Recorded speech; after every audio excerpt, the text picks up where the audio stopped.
Now you're seeking to raise 500 million shillings through a rights issue later this month so that you can raise your capital base to 1.3 billion. What is the latest on this development? We got the rights issue approved by the AGM in June. We are trying to raise 500 million. As you know, the CBK minimum capital for a commercial bank by the end of this year will be 1 billion shillings. We are currently at 800. So we needed to raise 200 million shillings to comply with the CBK minimum. And we needed to raise an additional 300 million to finance our expansion, our branch network, which we are expanding, as I said. So we got the AGM approval in June. We got the board approval last week, actually. And we have come up with a price. We have done our information memorandum, and we will be launching these on 9th of September, so which is next week. So next week we will do a press release giving the details. But basically, I can tell you it's 500 million shillings. As for the price, you'll get to know that next week on 9th. Now let's take a look at your expansion plan. And earlier this year, you had said that you're targeting to open 12 new branches by the end of the year. Are you on course to meet this goal? Yes, we set out at the beginning of the year, to just increase our footprint in terms of CBK approved branches, to take our services closer to our customers. We only had one at the beginning of the year. That's the branch here on Koinange Street. So we are basically opening CBK branches in areas where we had sales centers, where our customers are. And as you know, Jamii Bora, as a microfinance, most of our customers are situated in the low-income group, mostly informal areas. So, and that's where basically we have opened branches in Isli, catering for our customers in Mathare, in places like Kariobangi. We have gone to Kawangware, we are going to Rongata Rongai, we have gone to Kikuyu. And we also want to have a presence across the country. And towards that, we have opened a branch in Kisumu and one in Mombasa. And we are now looking at the major towns across the country, the Nakurus, the Eldoret, Naivasha, and places like Nyeri and Meru. And are you still optimistic on reaching that target of 12 new branches by the end of this year?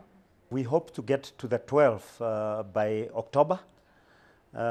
So we could end up with about 13 to 15 this year. This is definitely subject to availability of premises, but the 12, we will get to 12. Now, Jamii Bora has been looking at positioning itself as a micro-lender at the low end of the market. How has the growth been in this area?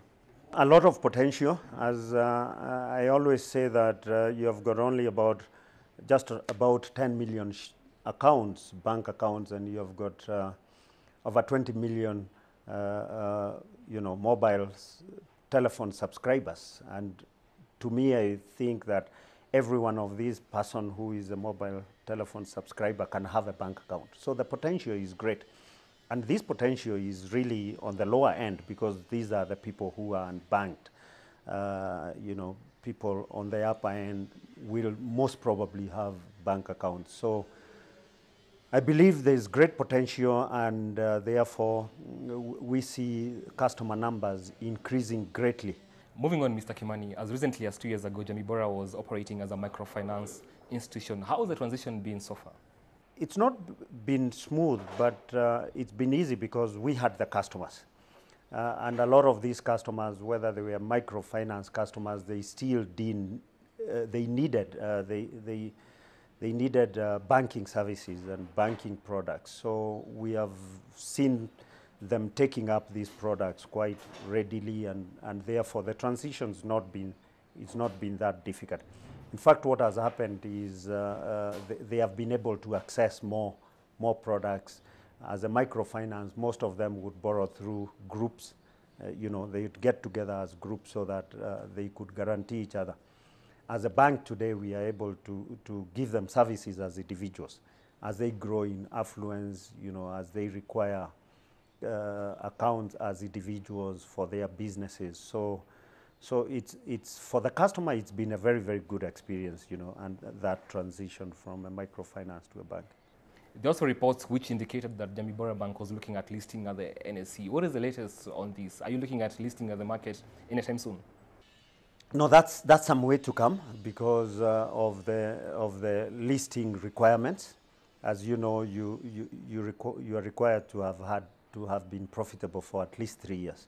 So what that means is we can't list before 2016. You know, so those are really future plans. What we intend to do is to have our shares or, you know, to do some over-the-counter trading. So we will be appointing 2 investment banks to trade our shares for our customers, but not listing. Listing will come down the road, yeah.